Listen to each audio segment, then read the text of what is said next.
શ્રી ગુરુદેવ દત્ત. મૂળ તો આપણી સોચ છે કે ભાઈ હું કોણ છું નો આ જાણવાનો પ્રયત્ન કરીએ તો પ્રકૃતિ અને પરમાત્માની શક્તિ આપણે જાણીએ તો આપણું હું પણ નીકળી જાય છે. અને અહંકાર શૂન્ય વ્યક્તિ ઈશ્વર અને મનુષ્ય અને માનવનો સૌનો પ્રેમ પામી નારાયણને જરૂર મળે છે. અને આપણી એ જ તો ગતિ છે, એ જ પ્રારબ્ધ છે અને આપણું એ જ લક્ષ્ય હોવું જોઈએ. બાકી બધું અહીં માટી જ છે અને આ દેહ પર માટીમાં જ ભળી જવાનું છે. ભાઈ મારું કામ તો સીટી વગાડવાનું છે. કાર રૂપી ટ્રેન આવી છે, પાતા પરથી હતી જાઓ, પાપના પાતાઓ પરથી હતી જાઓ. શ્રી ગુરુદેવ દત્ત. તો મૂળ તો આપણી સોચ શું છે કે હું કોણ છું ને એ જાણવાનો પ્રયત્ન કરીએ આપણે તો કઈ રીતના કરાય. પ્રકૃતિ અને પરમાત્માની શક્તિ આપણે પહેચાની.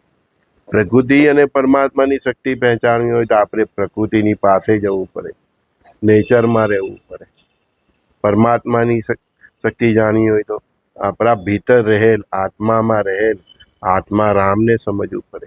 એટલે તો ગુરુદેવે ગાયું છે, આત્મા રામ સ્વાત્મા રામ શ્રી રામ જય રામ જય જય રામ.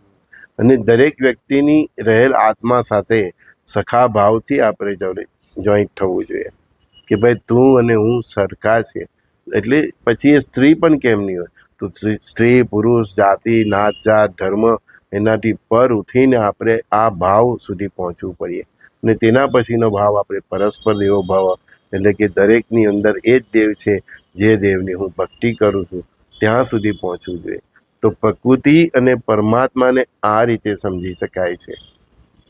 અને જ્યારે આ સમજણ આવે છે ત્યારે આપણી અંદરથી હું કોણ છું તે તો સમજાઈ જ જાય છે, પણ હું પણ નીકળી જાય છે, અહંકાર નીકળી જાય છે. સમજાય છે. શ્રી ગુરુદેવ દત્ત.